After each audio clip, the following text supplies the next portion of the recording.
வணக்கம். சேலம் மாவட்டம் மேட்டூரில் சொத்து தகராறில் முதல் மனைவியை கொடூரமாக வெட்டி கொன்றுவிட்டு தப்பி ஓடிய கணவனை போலீசார் தேடி வருகின்றனர்.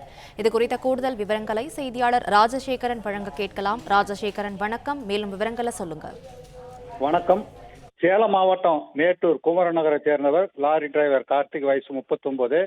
இவரது முதல் மனைவி ரேவதி. இவர்களுக்கு ஒரு மகனும் ஒரு மகளும் உள்ளனர்.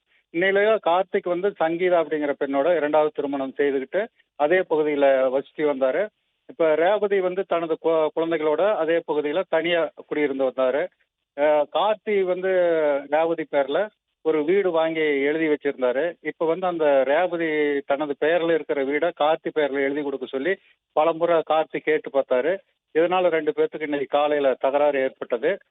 ரேவதியை கார்த்தி கொடுவாள்ல கொடூரமா வெட்டி கொலை செய்து விட்டு அங்கிருந்து தப்பி ஓடிட்டாரு. மேட்டூர் டிஎஸ்பி ஆரோக்கிய தலைமையில மேட்டூர் போலீசார் விசாரணை நடத்தி வராங்க. ரேவதியின் சடலம் பிரேத பரிசோதனைக்காக மேட்டூர் அரசு மருத்துவமனையில வைக்கப்பட்டிருக்கு. கணவனே தனது முதல் மனைவியை வெட்டி கொலை செய்த சம்பவம் மேட்டூர்ல பரபரப்பை ஏற்படுத்தியிருக்கு. பிளே ஸ்டோர் மற்றும் ஆப் ஸ்டோரில் இருந்து பாலிமர் செயலியை QR கோடு மூலம் பதிவிறக்கம் செய்யுங்கள். செய்திகளை உடனுக்குடன் பெறுங்கள்.